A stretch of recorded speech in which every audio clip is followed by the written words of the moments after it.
Okay, Norma, welcome. Thank you, Nahid. And thank you for joining us. And we know that you have just come back and you are not feeling very well, so we appreciate that you could make it.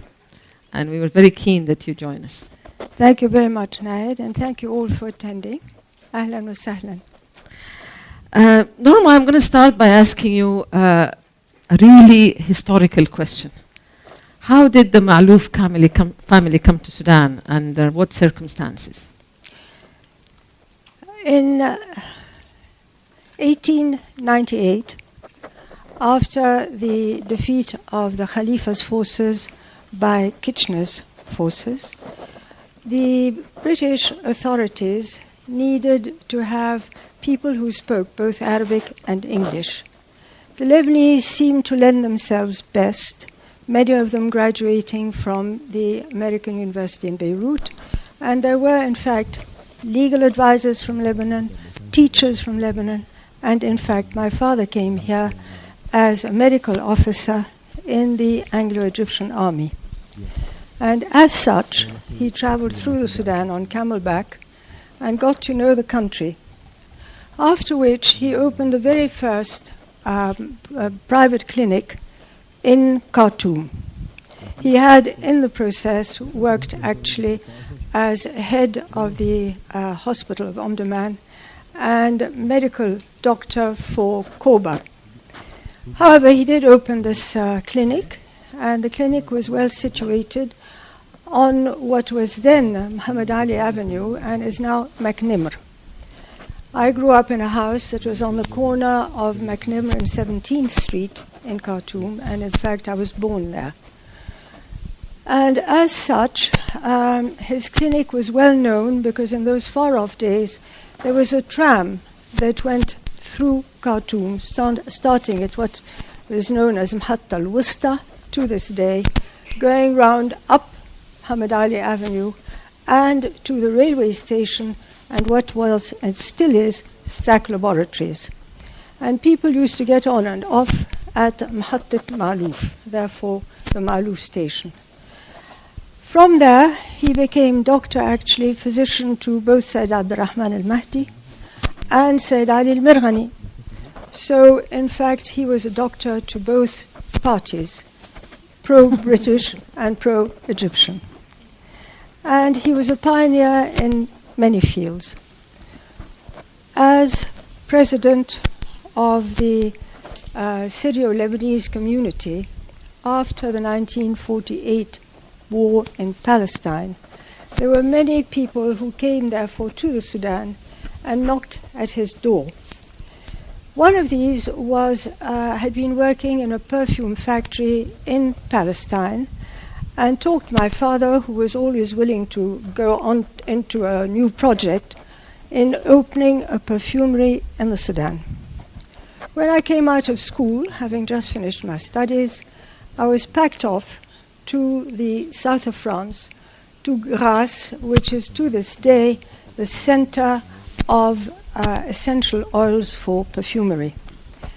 And after a course of, I think it was 4 months, I finally graduated, known as, in French, un nez, a good nose, for recognizing perfumes and essential oils, etc., etc. Came back to the Sudan, of course, and we applied for a license to be able to produce, therefore, perfumes here, for which we needed alcohol.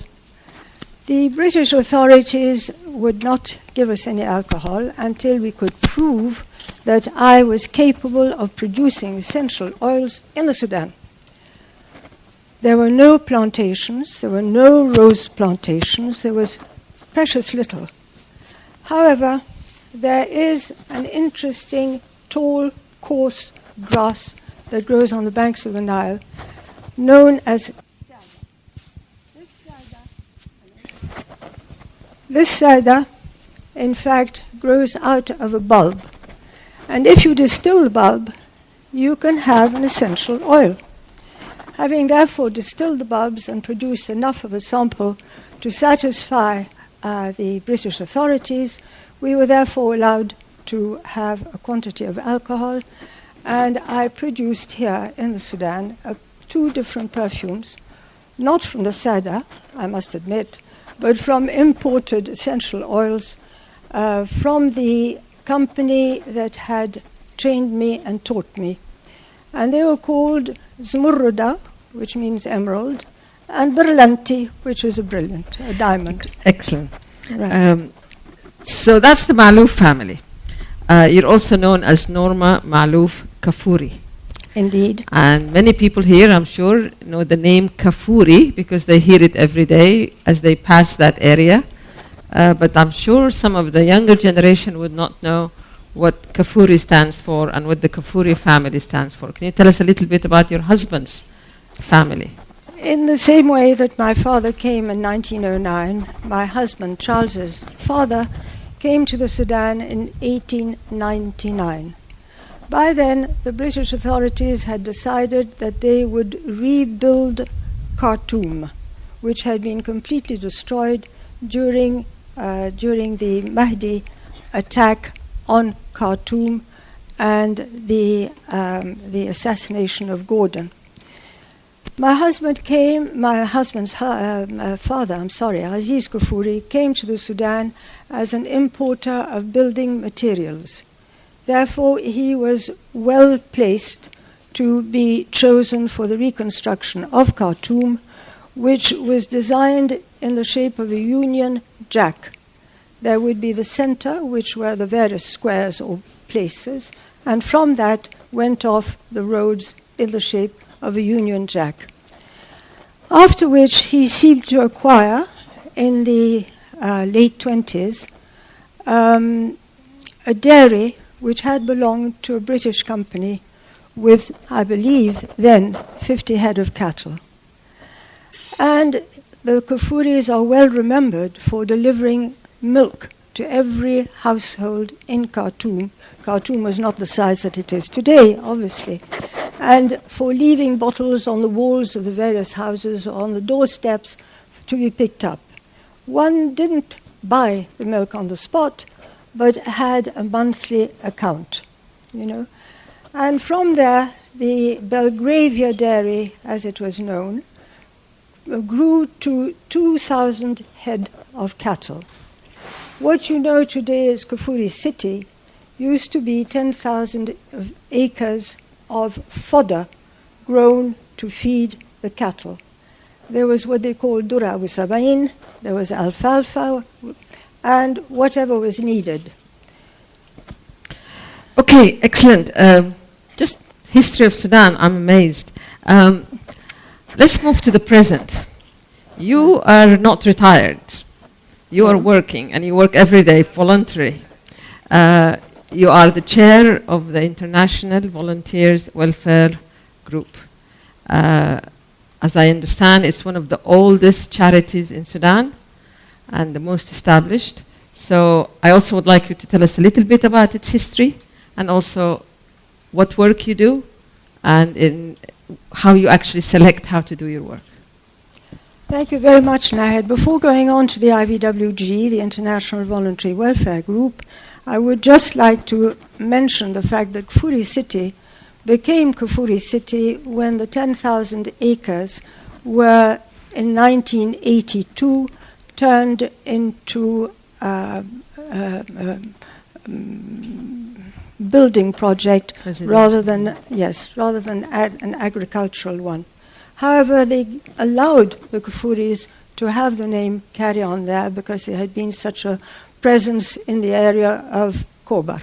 So this is why it's called Kefouri City. In fact, people seem to think that every pharmacy, every grocery called Kefouri belongs to us, but it isn't so. So, Yarit, as one says. Thank you.